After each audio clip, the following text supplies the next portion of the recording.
Je suis sortie chercher la police. Je voulais qu'il l'enferme pour toujours car je ne voulais plus de lui. Il me faisait trop souffrir. Lorsque la police l'emmenait, Abdul m'a regardé méchamment en me menaçant. C'est toi, ma mère, qui m'a livré. Je vais te faire tuer. Compte sur moi. Je pleurais à chaudes larmes. Est-ce à cause des pratiques que j'ai utilisées pour l'avoir? Je m'interroge. L'un des policiers qui n'a pas supporté les paroles d'Abdul l'a giflé. Malgré les menottes, Abdul s'est mis à se battre avec lui. Il était tellement fort qu'il a réussi à faire tomber le policier. Il voulait s'emparer de son arme lorsque l'un des policiers a tiré sur lui à bout portant. Ben voilà. Mon fils est mort sous mes yeux. Je ne vais pas vous mentir en disant que j'étais triste. Non, pas du tout. J'étais plutôt soulagée. J'ai désiré ardemment cet enfant, mais il ne me l'a pas rendu. Hello! On espère que vous allez bien. Bienvenue sur notre chaîne. On espère que vous êtes déjà bien remis de la vidéo précédente parce que c'était une vidéo choquante. Et si vous n'avez pas encore regardé, vous avez le lien quelque part ici. Vous allez regarder parce que c'est une histoire à couper le souffle. En tout cas, bienvenue une nouvelle fois sur cette chaîne. Moi, c'est Aïcha et mon très cher et tendre, c'est Yaman. Donc, bienvenue dans la team Aïcha Yaman. On raconte des histoires, on réagit à certaines actualités et on essaie d'apporter le meilleur sur notre chaîne. Donc, n'hésitez pas à vous abonner, à partager, à commenter, à nous donner votre avis dans les commentaires, à activer la cloche de notification parce que c'est très, très, très, très, très, très important pour être au courant de toutes les vidéos qui vont sortir. Monsieur, ça va? Yeah, girl. Tu t'es remis de la précédente vidéo? Est-ce qu'on a le choix? Il faut se remettre. Quand j'y pense déjà, ça me fait encore mal. C'était une histoire d'horreur, ça. Oui, franchement. Oui, totalement. Et tu es prêt? Qu'est-ce que tu vas nous raconter aujourd'hui? Parce que le titre déjà, vas-y. Il est mort. Dieu soit loué. On ne souhaite jamais la mort de quelqu'un. On souhaite la mort de quelqu'un. Et puis dire à côté, Dieu soit loué. Hein? C'est fort, hein? Il faut qu'on sache le il là. Qu'est-ce qu'il a fait pour que quelqu'un souhaite ça? C'est ça. Ah, peut-être que c'est un sorcier qui maltraitait toute la famille. Ah. J'ai dit ça. On ne sait pas. Let's go. On ne veut jamais la mort de quelqu'un en tout cas. Allez, raconte l'histoire. Il est mort, Dieu soit loué. Toutes les femmes souhaitaient être mères, c'est naturel. Autrefois, je rêvais d'avoir un enfant. J'avais visité tous les médecins de renommée, parcouru des kilomètres pour consulter des tradis praticiens, des hommes de Dieu et que sais-je encore. J'étais mariée depuis presque 6 ans et le besoin d'avoir un enfant se faisait pressant. Fofana ne disait rien, mais son silence en disait long. Nous avions pourtant les moyens de tout offrir à notre enfant. J'étais commerçante et je gagnais bien ma vie. Fofana... T'as besoin de boire de l'eau? Tu veux que je t'apporte de l'eau? Je prends soin de toi. J'étais où? Fofana ne disait rien, mais son silence en disait long. Nous avions pourtant les moyens de tout offrir à notre enfant. J'étais commerçante et je gagnais bien ma vie. Fofana travaillait au port d'Abidjan, d'où il démissionna pour se lancer dans les affaires. À un moment donné, même faire l'amour était devenu contraignant pour lui. Pour un homme? Mon gars. Bon, continue. Fofana ne me touchait que pendant ma période de fécondité, parce qu'il espérait que je tombe enceinte. Je voyais mon foyer s'effriter sous mes yeux. Korotumu. Ça veut dire quoi? Pas. C'est un nom.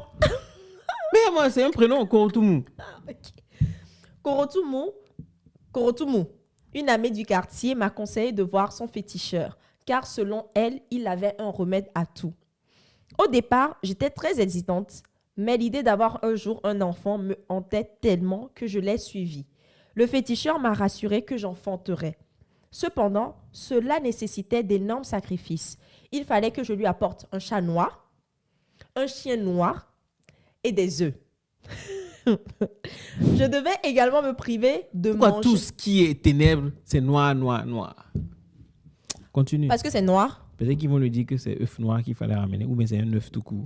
C'est un œuf tout court. C'est juste écrit des œufs. Des œufs, ok, on y va. Je devais également me priver de manger de la viande rouge et des œufs pendant la période de la grossesse.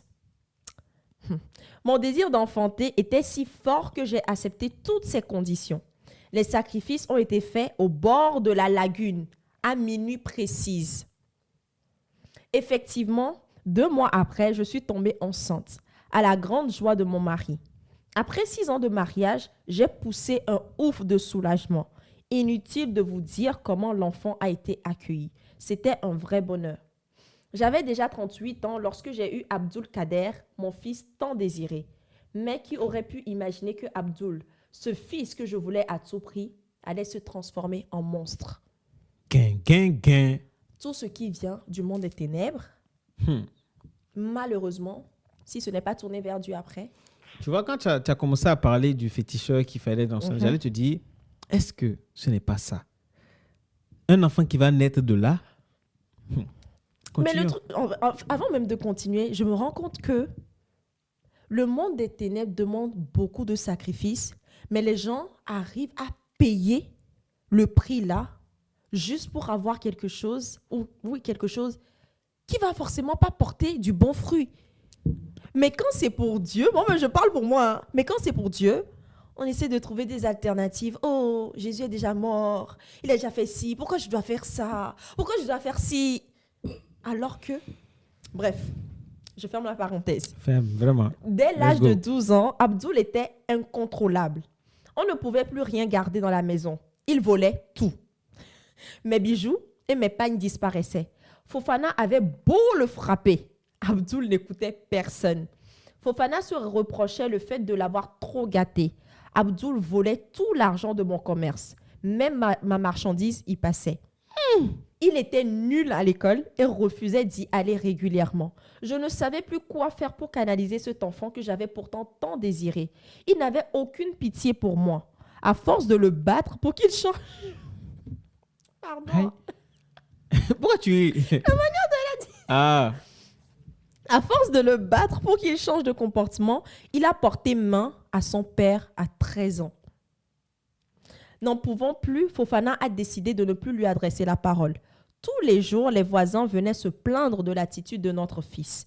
Il ne ratait aucune occasion de voler chez les gens. Oh. J'avais mal au cœur. Malgré toutes les tentatives, Abdul Kader ne changeait pas.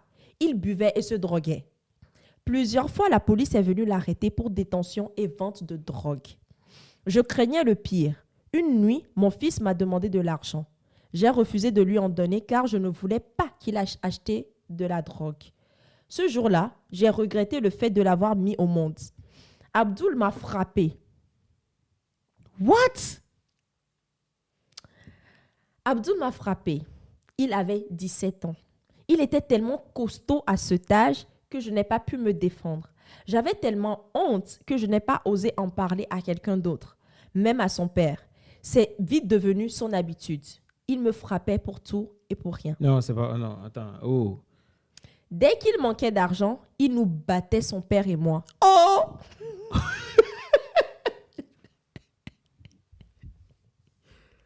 Hi! Non. Ah, non, attends. Arrête. Attends. Faut pas, on va venir nous dire en commentaire.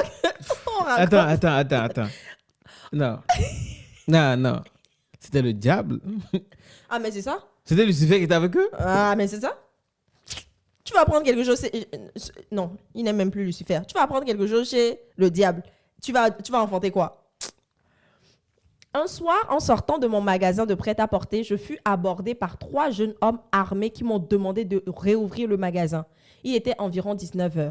Vu leur mine, je savais que c'était des bandits. J'ai ouvert la grille, ensuite la porte en prenant tout mon temps, espérant que quelqu'un vienne à mon secours. L'un d'eux m'a dit, « La vieille, dépêche-toi. Si tu n'étais pas la mère de notre ami, on t'aurait déjà tué depuis. » C'est d'ailleurs lui qui nous a demandé de vider ton magasin et de prendre la recette sans te tuer. J'étais stupéfaite.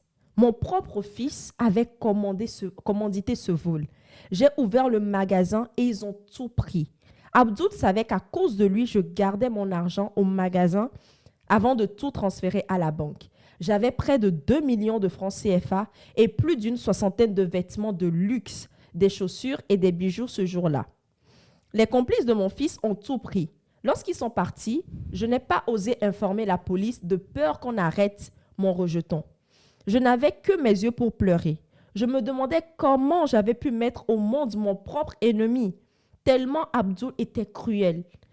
Rien ne l'effrayait. Il ne savait que faire du mal.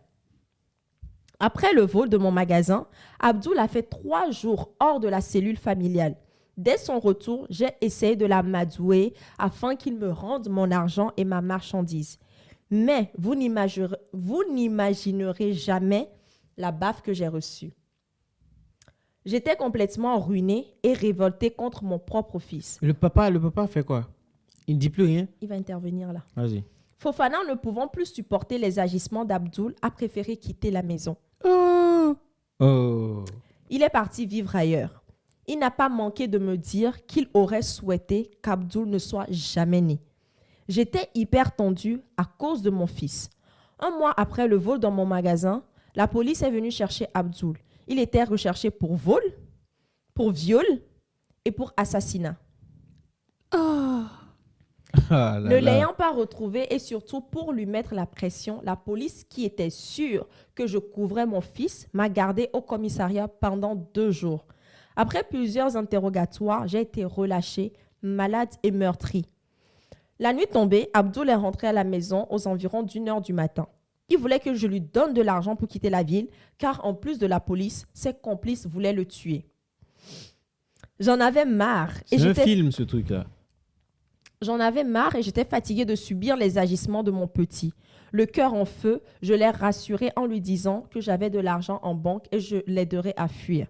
Dès qu'il s'est endormi, je suis sortie chercher la police. Je voulais qu'il l'enferme pour toujours car je ne voulais plus de lui. Il me faisait trop souffrir. Lorsque la police l'emmenait, Abdoul m'a regardé méchamment en me menaçant. « C'est toi, ma mère, qui m'a livré. Je vais te faire tuer. Compte sur moi. » Je pleurais à chaudes larmes. Je voulais d'un enfant, c'est vrai. Mais comment Dieu... Pardon, tu vois, ça m'énerve. Sandra, s'il te plaît, raconte l'histoire. Merci. Mais comment Dieu avait-il pu me donner un enfant de ce takabi? Est-ce à cause des pratiques que j'ai utilisées pour l'avoir? Je m'interroge. L'un des policiers qui n'a pas supporté les paroles d'Abdoul l'a giflé. C'est le vrai. Malgré les menottes, Abdoul s'est mis à se battre avec lui. Il était tellement fort qu'il a réussi à faire tomber le policier. Il voulait s'emparer de son arme lorsque l'un des policiers a tiré sur lui à bout portant. Ben voilà. Mon fils est mort sous mes yeux. Je ne vais pas vous mentir en disant que j'étais triste. Non, pas du tout. J'étais plutôt soulagée. J'ai désiré ardemment cet enfant, mais il ne me l'a pas rendu. Au contraire, il a détruit ma vie. À cause de lui, tous mes parents et amis m'ont abandonné. Même Fofana, son propre père, m'a abandonné aussi. Que voulez-vous que je ressente? J'ai connu cette joie d'enfanter, mais tous les enfants ne sont pas les bienvenus. Si j'avais su, j'aurais choisi de vivre sans enfants. Là où les mères sont fières de présenter leurs enfants, le mien me battait et m'humiliait. Il est mort. Dieu soit loué. Madame Fofana. Arrivé à ce stade-là, c'est que l'enfant a fait fort. Hein. Regarde tout ce qu'on a dit sur Mais lui. tout ça, c'est des malédictions, même pour lui. Ah parce oui, que c'est ça. frapper ses parents, la mère dit un truc, tu baffes. En fait... Je pense que tu connais déjà mon point de vue sur tout ça. Non, c'est... pour moi, c'est un film. C'est un film nigérien, ça. Ça, c'est un bon truc pour bien réécrire et faire un film qui va cartonner parce que les gens seront choqués d'apprendre ça. Mais je pense que c'est des choses qui existent encore et encore. Ah oui. Et je parle même en France, ici, quand on regarde les trucs de Super Nanny ou trucs, les enfants qui se battent avec leurs parents. Ici, on va justifier ça en disant que l'enfant n'a pas été bien ci, bien ça, le manque de trucs. Non.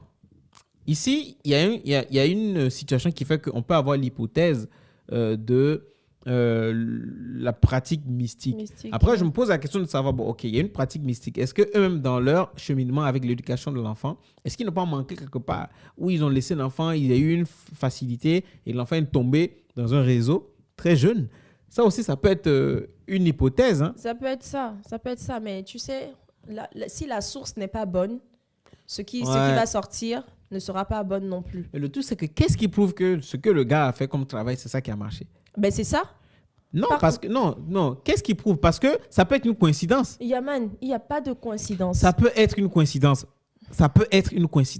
Je ne dis pas que c'est pas. On est en train de prendre des hypothèses. Okay. Et en prenant les hypothèses, on discute. On est en train de prendre des hypothèses. Elle allait voir la personne, c'est 2 mois après qu'elle est. Pourquoi elle n'est pas le premier mois? Pourquoi elle n'est pas tombée enceinte le premier mois? Ah, ça, je ne saurais te dire. Ah, bah voilà.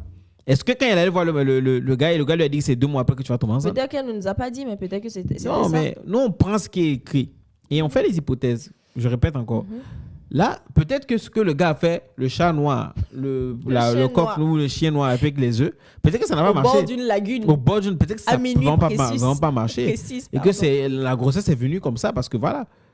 Tu comprends ce que je veux dire, non? Maintenant, si c'est par rapport à ça, que c'est dans les affaires sombres comme ça, et que c'est un lien avec l'enfant, ben on comprendra aussi. Donc, c'est pour ça qu'elle-même se pose la question de savoir qu'est-ce que j'ai fait, et que l'enfant, même maintenant, s'attaque à moi.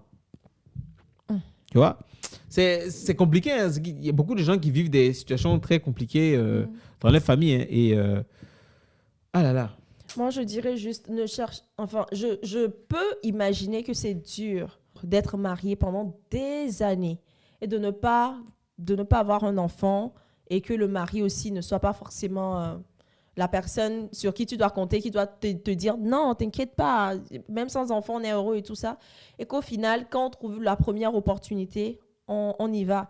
Mais comme elle a dit à la fin, vaut mieux attendre, être seul, être en paix avec son mari que d'aller choisir d'avoir l'enfant d'une manière bizarre. Et maintenant, c'est toute une vie qui est gâchée. Bref, chers amis, nous avons des choix à faire. Dites-nous en commentaire ce que vous pensez de cette histoire. Et puis, on se dit à la prochaine. Bisous.